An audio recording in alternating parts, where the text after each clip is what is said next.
What a great note to complete this excellent panel. We now have a little more than 15 minutes for comments and questions. We are breaking rather early for lunch, correct, Tony? Okay. So, again, if people can just be mindful if there's a long line in back of one, that would be excellent, please. Pratap Khalsa from NCCIH. Can you hang on a minute? I think Anna has to come to the rescue again. Pratap Khalsa from NCCIH. Tony, I was wondering if you could comment on one of the critical aspects of implementing any complementary integrative health program in a healthcare system, which is how that system decides what will be the measures of quality in terms of outcomes that they will be assessing then their clinicians. And then the related question, I think that's the more important one and probably the least difficult one to answer. The easier one, but also important, is the measures, in this case, that the VA uses to assess clinician standards. That is, I assume it's the standard, right? You got to be licensed. You've got to have, you got to have your actual degree, your license. You can't have too many complaints by the board. I mean, I'm sure there's sort of some baseline things, but there are probably higher standards, I would think, that the VA has thought about over the last decade plus that it's had the program. I was just wondering if you could share how the VA is going through both of those things. Sure. So there's a system for credentialing and privileging all licensed independent practitioners in VA that involves verification of licensure, as you mentioned, but then also verification of provider performance by chart review, peer chart review, education requirements, requirements for appropriate documentation, and all of that is handled locally by the chief of the service line that the clinician is integrated in. So whether that's a primary care provider, a psychologist, or a chiropractor. And as far as assessing the provider's performance tied to patient outcomes, I don't think we've drilled down that far. It's let me rephrase that. Patient outcomes, especially for things like chronic pain, so we have certain standards for measuring pain and function. We use the 11-point NRS for pain. We recommend either the Oswestry or the PEG as well. But we haven't tied provider performance directly to patient outcomes in chronic pain cases where we know that we're receiving patients that we know may not always benefit from various treatments. So the provider performance over time, we certainly look for patient outcomes and for patient satisfaction reports. But we haven't developed a model that says a good functioning provider X should see an average change of Y on the NRS for all of their pain patients. Thank you. Over here. Hi, Hélène Langevin, CCIH. In terms of a little bit of a follow-up to the previous question, in terms of scope of practice. Now, there are some, my opinion, slightly embarrassing sort of squabbles happening, for example, in the acupuncture world between acupuncturists and, say, physical therapists as to who's allowed to do what.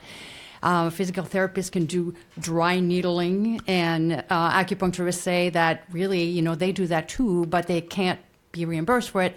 So there's these kind of tensions, right, between different groups of professionals who may do the similar thing, but call it different and are treated different ways.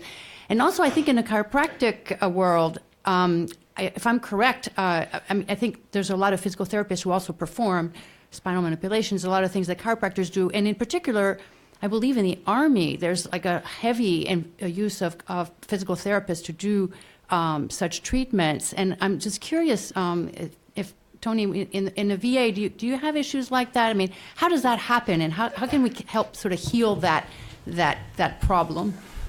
So, well, I think the healing the problem always comes back to probably putting the patient first as opposed to the provider first. So we look at, and even in the one slide I showed from the VA HSRD State of the Art conference, listed the recommended therapies as therapies, not as disciplines. Mm-hmm. So, we certainly know that there are these sort of turf squabbles. They occur even in mainstream medicine. I mean, who does better Botox injections, neurologists or rheumatogists? Who's better at trigger point injections or at ESIs, right? So I think some of that is just to be expected. We, from the position of VA, because we're a federal system, there's the issue of federal supremacy, and that does bring up certain opportunities for professions to, let's say, expand or standardize their scope in the federal system.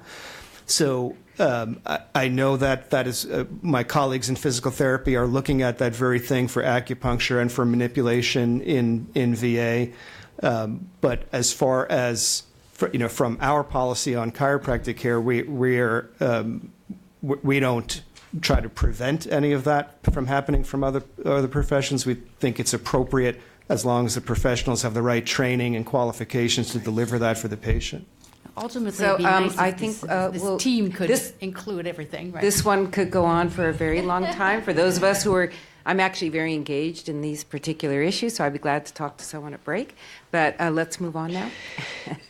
Yes, I mean, it relates, but, Okay. It's been said yesterday that, and it's come up again, that, an individual provider is going to do what they know how to do. So a primary care physician is going to turn to the prescription pad, okay?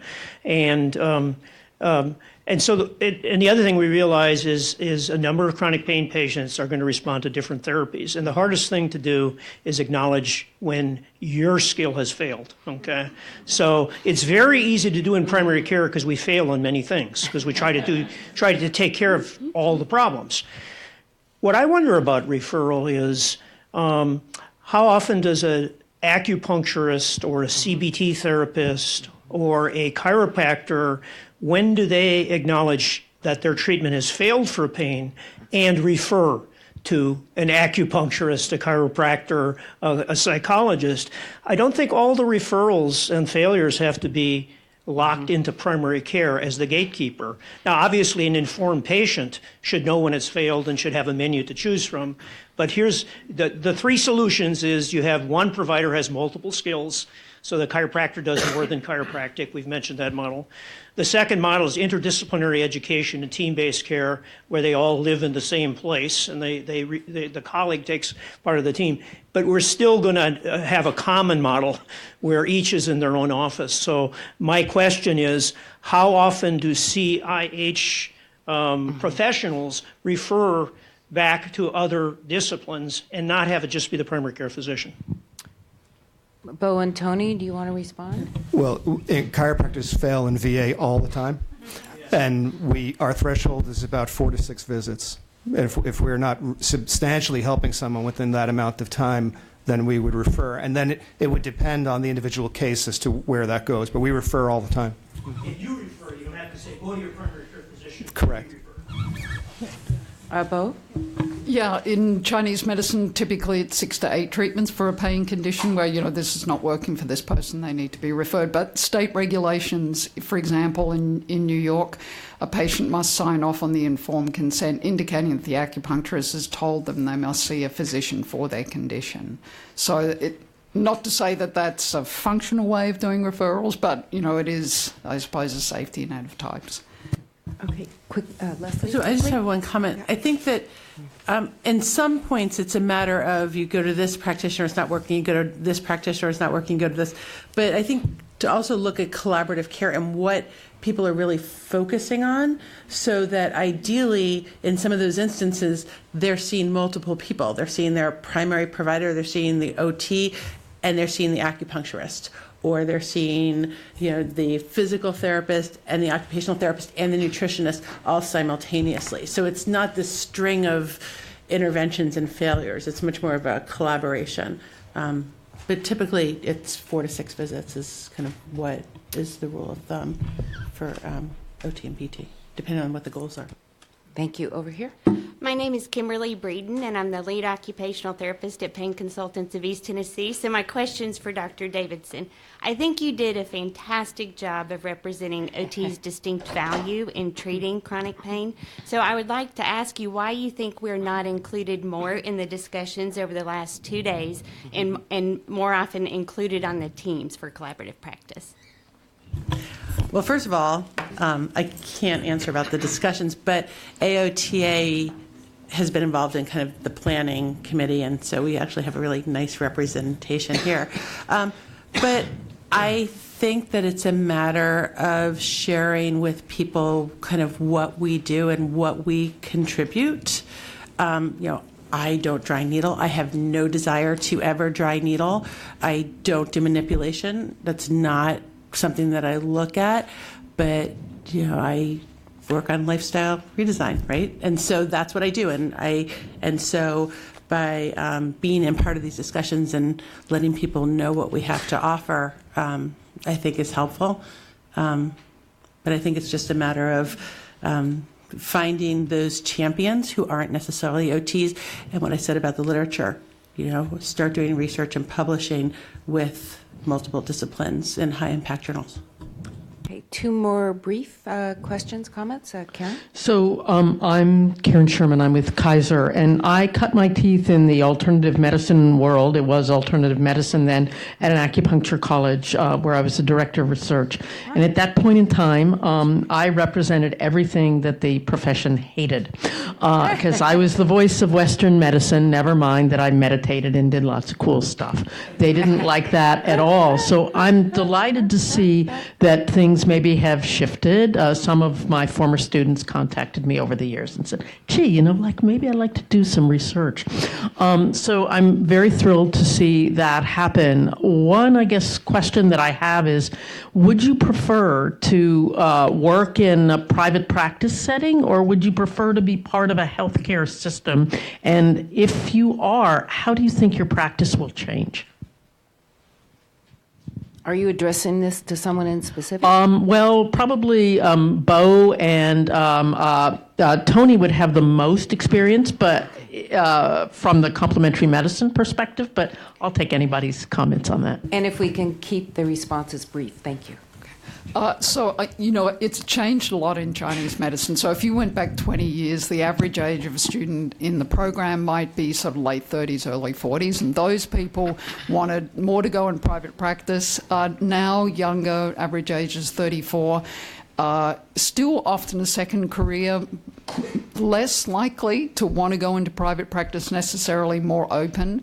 But I think there's, particularly on the East Coast, not many good examples for people to know exactly what that would entail. And Ben spoke this morning to the significant adjustment that's required to working in a hospital environment, and that's not adequately covered in the curriculum of our programs. So I think it's still a bit unknown in terms of the answer to your question. Tony? So I practiced privately 10 years before starting in VA, and I've been in VA for 14, and I prefer VA. Last question over here. Yeah. Or comment? David Sherliff, NCCIH. Taking it back to this learning healthcare system approach, and I'm just thinking about the recent publications on feedback to physicians around antibiotic prescribing and opioid prescribing and how that's changing behavior and changing practice. And I'm wondering, taking that broader, when we refer to chiropractic or acupuncture or to these other therapies, is there a feedback system that can actually reinforce behavior from the practitioner to change the practice from within so we can adopt these new approaches? And I'm just wondering if that's, I imagine that's going on in the VA, but I don't know how well that's going on, and are there opportunities to expand on this sort of health learning system and feeding back and modifying practitioner behavior in a positive way? Great comment, question. Brief responses, please. We probably need to do more of it in VA. There's opportunity to leverage our EHR to do that with clinical decision support and provider feedback. And we probably need to do much more of that. Okay, now I'd like to ask Margaret, who started this to just kind of bring a closure to this particular panel. Thank you. Yes. Just very briefly, I want to highlight that Leslie said something that stuck out to me, and that was that part of pain management is helping patients find purpose in life, which I thought was really important. Tony showed us that change is happening. It was incremental, and we may have hit a tipping point, at least in the VA, which I thought was interesting. He also pointed that the physicians' attitudes didn't change because of evidence. They changed because of personal experience. He also pointed out that the system changed with leadership. Again, kind of a tipping point. And then just finally, to point out that in collaborative care, we're not talking about serial failure. So where a physician fails because the scripts didn't answer, as the person just said. And should the physician have a primary care person, could be NP, whoever, should they have all the skills? They will not have all the skills. This is too complicated. Remember the inductive, deductive. So I'll just stop at that because you know that. This is akin to two kinds of sports. One is the relay race. If you want to win the relay race, everything is in what? The handoff, the baton pass. So when the physician or whoever, the acupuncturist, brings the patient to the physician saying, my acupuncture is not working, I tried X, Y, and Z, that it is a relay race, not serial failure. But secondly, it's also like a baseball game where it's team play. You know, it's to get that double play. Everything is, and the ball gets out in the field. Who's the guy in the middle? One guy throws it to second base. Then I can't remember his name. My husband will kill me. Shortstop. The shortstop. Okay, you get it to second. You get it to first. You get a double play. Yeah, thank you. 6, 4, 3, whatever. You know, these are teams. We are talking about collaborative teams. Now, the system will have to change, but that's for the next panel. Thanks so much. Don't tell my husband. So I very much want to thank our speakers from yesterday and earlier this morning and today. I think we've had a wonderful session on education and training, and thank you all very much.